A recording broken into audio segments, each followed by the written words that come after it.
Jak urządzić salon w mieszkaniu? Jak urządzić salon w mieszkaniu, w domu, duży, mały, no nieważne, chodzi o to, żeby jak go zrobić, żeby był taki idealny, taki w punkt, żebyśmy cieszyli się nim przez lata.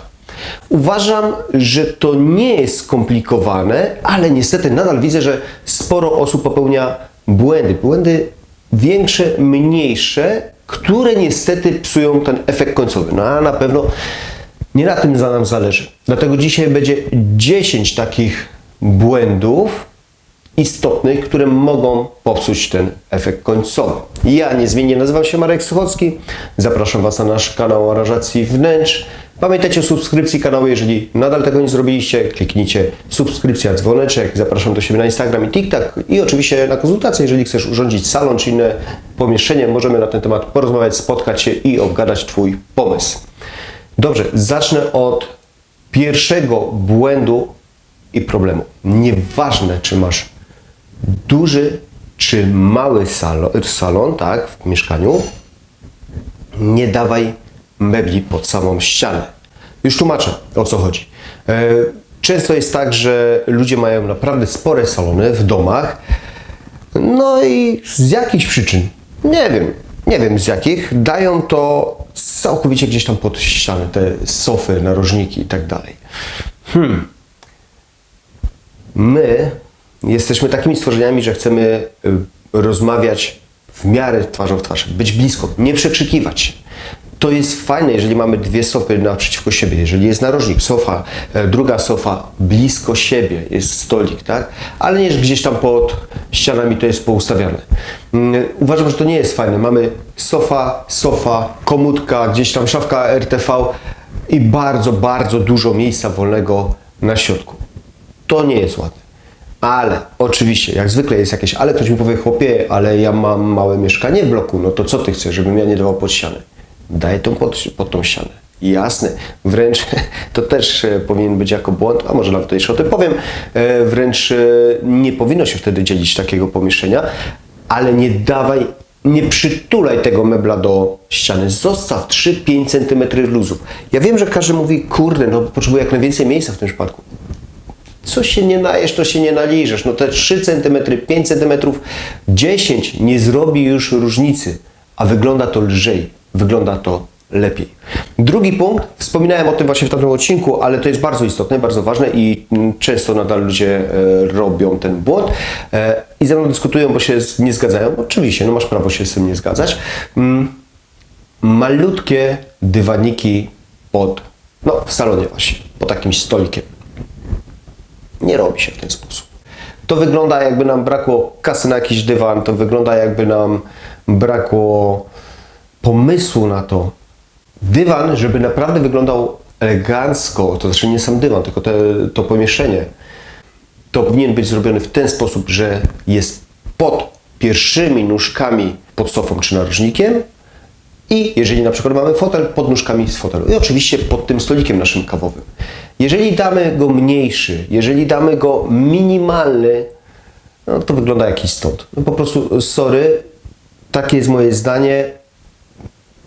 I wiem z praktyki, że jeżeli zrobimy go większy, to po prostu to pomieszczenie wygląda zdecydowanie bardziej nawet ekskluzywnie. Ale ładnie, no po prostu ładnie wygląda. Ok, idę do punktu trzeciego. Nie dawajcie tych malutkich dywanów, no nie dawajcie. Idę do trzeciego punktu. O tym wspominałem kiedyś, omawiając sypialnię. Zbyt pasujące meble do siebie. Ja wiem, że to jest kurde fajne, wygodne. Jadę do sklepu i mówię, o, ten komplet proszę do siebie. Najlepiej mi go wnieście, ustawcie i ja mam święty spokój. No, aranżacja wnętrz nie do końca na tym polega, bo to, żeby było łatwo, fajnie, też wolę się nie przepracować, ale to ma być jeszcze z gustem zrobione. No tak ładnie. Jeżeli my wszystko dajemy z tego samego kompletu, to jest nudno. Po prostu nudno. No nie chcielibyście chyba, żeby ktoś nazwał wasze mieszkanie sorry, ale to wygląda po prostu nijak. Można pokombinować. Można... U siebie mam. Jak wiecie, mam narożnik granatowy teraz i fotel dałem z innego kompletu musztardowy. No wygląda to według mnie, ale na szczęście nie tylko według mnie, super. Druga rzecz, stolik mamy jeden, możemy komórkę dać inną. Postarajmy się troszkę, nie idźmy na tą łatwiznę, że po prostu wybierzemy wszystko z jednego kompletu, przyjedzie i uważamy, że to jest super. Postarajmy się, dopytajmy, pooglądajmy różne programy, inspiracje na Pinterestie, na Instagramie. Wyszukajmy tego, co będzie po prostu trochę ciekawsze. Czwarty punkt. Zbyt wysoko powieszony telewizor. Jasne, to wiadomo, że od razu faktury od lekarza będą szły, no bo będziemy patrzeć się gdzieś tam w sufit, ale też sztuka, obrazy, plakaty, tak, jakieś rysunki, zdjęcia nawet. Powinniśmy je wieszać mniej więcej na wysokości oczu. Z telewizorem jest troszeczkę inaczej, w zależności od powierzchni, odległości do tego telewizora, ale tak, żebyśmy nie przekręcali tej głowy. Na przykład to jest też ważne i to a propos, jeżeli ja sobie siedzę tutaj, to no niestety ten nieszczęsny telewizor powinien być w miarę na wprost. Tak więc ja patrzę się w ten sposób, a nie tam, no bo to faktycznie za niedługo do lekarza będziecie chodzić. Jeszcze szczególnie jak dużo oglądacie tej telewizji. Bo może bym się nawet faktycznie tym nie przejmował, jeżeli bym oglądał telewizję, nie wiem, raz w miesiącu, tak? Leci jakiś ciekawy mecz, film, a tak to wiem, że olewam. Mam projektor, czy w ogóle większość z nas teraz komputery i naprawdę statystycznie coraz więcej projektuję domów, mieszkań, salonów bez telewizora. Tak więc to jest fajne, ale łącznie z tymi obrazami zwróćcie na to uwagę, że nie powinny one wisieć za wysoko. Nie wychodzi to proporcjonalnie, nie wychodzi to ładnie, a jeżeli ktoś faktycznie ma ciekawe obrazy, no to powinien na nie patrzeć, a nie zadzierać nosa. Lecę do kolejnego punktu 5. Ale zanim przejdę do kolejnego punktu, powiedzcie mi jeszcze, co chcielibyście, abym w następnym odcinku powiedział. Albo o stylu farmhouse, albo o tym, jak urządzić małe mieszkanie. Piszcie w komentarzu, będzie to cenna wskazówka dla mnie. Ok, idę do tego następnego punktu. No, kilka odcinków to już na ten temat powiedziałem, dlatego teraz nie będę tutaj za bardzo roztrząsał. Tu macie odcinek o niepraktycznych rzeczach do domu. No, ale to jest właśnie tak, jak kierujemy się designem bardziej, trendami często, a nie głową. To wtedy wychodzi ten błąd, że kupujemy oczami, a nie myślimy, jak będzie to się sprawowało w naszym domu. Niepraktyczne materiały typu skóra, już nie mówiąc o ekoskórze na sofie, a jeszcze jak na takiej sofie chcecie spać, nie polecam. Miałem tą przyjemność, nie jest to zbyt ciekawe. Ekoskóra na przykład na sofie, na taboretach, co widziałem, stoliki nawet ze skóry, no w sumie do odważnych świat należy. Oczywiście jakieś czarne, szklane stoliki przy małych dzieciach. Wow! Fajna zabawa to jest. No. Przy kotach, zwierzętach, firany, zasłony długie. No musicie zobaczyć, z tego co wiem, nie mam kotów, ale sporo klientów, które takie zwierzaki posiada i od razu mówią, no nie, no sorry, nie. Ale to jest fajne, bo oni wiedzą o tym, tak? A niestety sporo osób i tak leci z tym, no bo będzie fajnie, albo tak właśnie zobaczyłem na Instagramie, że tak jest ładnie. Tak więc żadnych takich materiałów po prostu, które przysporzą Wam sporo pracy. Żadnych skór, żadnych białych dywanów, a ładnie to wygląda. To prędzej bym pomyślał o sypialni. W salonie nie ma, niestety częściej imprezujemy i czerwone wino się leje. Po prostu tak więc. Jak macie doświadczenie jakieś już życiowe, to będziecie wiedzieli, no jakie materiały wyeliminować. Kolejny punkt, ja bardzo często powtarzam, że powinniśmy zrobić w mieszkaniu jedna, dwie, trzy rzeczy takie, że wow, po prostu przykuwają wzrok, podoba się, jest to ciekawe. To może odciągać wzrok od czegoś mniej ciekawego, bo tak konstrukcja budynku jest i tak dalej. Ale przede wszystkim to ma zamysł, że właśnie coś się dzieje, że to jest to pomieszczenie z pomysłem zrobione. Niestety sporo osób idzie w przeciwnym kierunku. I tych rzeczy mamy za dużo. Nie 2-3 rzeczy w całym mieszkaniu domu, tylko 5-6 rzeczy w jednym pomieszczeniu. I jest oczopląs. Po prostu no to nie wychodzi zazwyczaj elegancko, tylko kicz. W latach 90. niestety tak było. Często ludzie się to robili, chcieli pokazać, że te pieniądze mają. Oczywiście nie uogalniam w tym momencie, ale często niestety tak było. Wszystko z innej parafii, wszystko, żeby było widać najlepiej metki, a razem to nie było spójne. Zazwyczaj jest tak, że czym mniej, tym lepiej, tym ciekawiej. Oczywiście niekoniecznie, bo jest coś takiego jak eklektyzm, który jest trudny do osiągnięcia, ale bardzo fajny. No ale to już bym radził po prostu wziąć fachowca w tym temacie. Lecę do kolejnego, 7. punktu.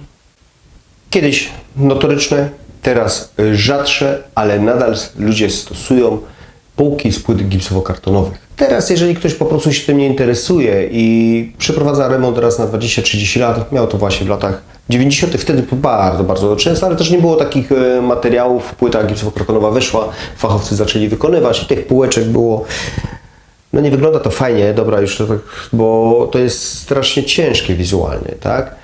Teraz często, jeżeli taka osoba właśnie nie żyje tym remontem i fachowca zaczyna słuchać, mówi, to panie, zróbmy takie półeczki.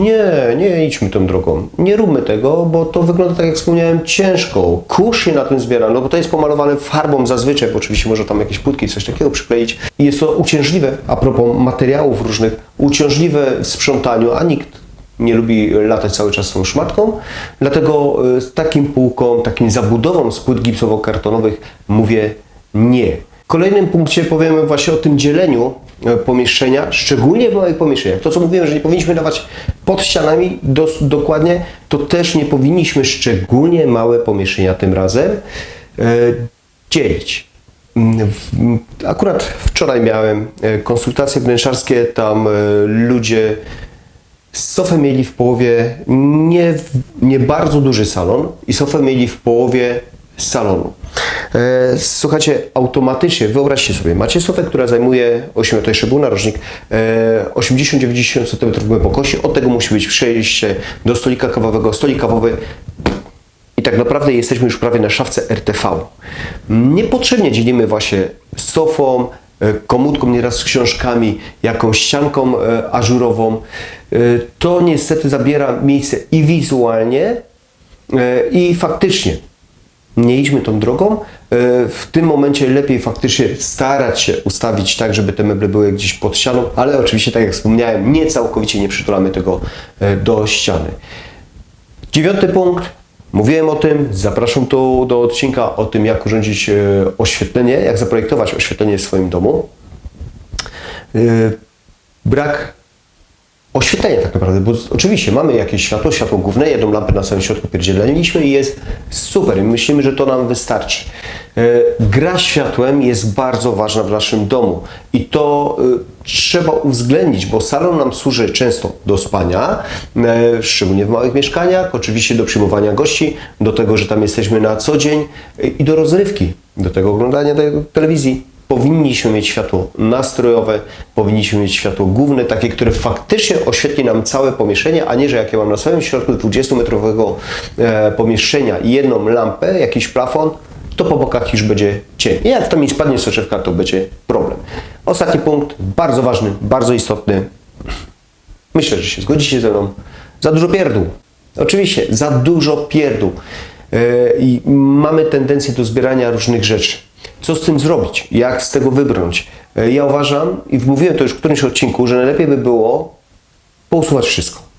Pousuwać wszystko, zostawić 2-3 rzeczy takie, które musicie mieć, chyba że nic nie musicie mieć, ale powiedzmy musicie mieć, zostawić 2-3 rzeczy i po kilku dniach zastanowić się, czy to, co schowałem, jest potrzebne. Jeżeli jest, to może wymienić, może jedną rzecz dodać, a resztę spieniężyć, sprzedać. Przyda się to na inne luksusowe wakacje. Czego Wam życzę. Słuchajcie, mam nadzieję, że ten odcinek się przydał. Zwróćcie uwagę na to, bo to niektóre są takie rzeczy naprawdę drobne, jak dosunięcie tych mebli do ściany, a psują efekt. Jeżeli nie wiesz, co zrobić ze swoim mieszkaniem, domem, zapraszam do siebie na konsultacje wnętrzarskie, omówimy dany projekt. Oczywiście prośba, napisz komentarz pod filmem, aby nakarmić algorytm, zasubskrybuj mój kanał, zapraszam do siebie na TikTok i Instagram. A na ten moment bardzo Wam dziękuję, do zobaczenia i cześć. Jeśli jesteś w trakcie remontu, potrzebujesz skonsultować projekt, swoje pomysły, to zapraszam na konsultacje wnętrzarskie, gdzie podpowiem, jak urządzić Twoje M. Link w opisie i komentarzu.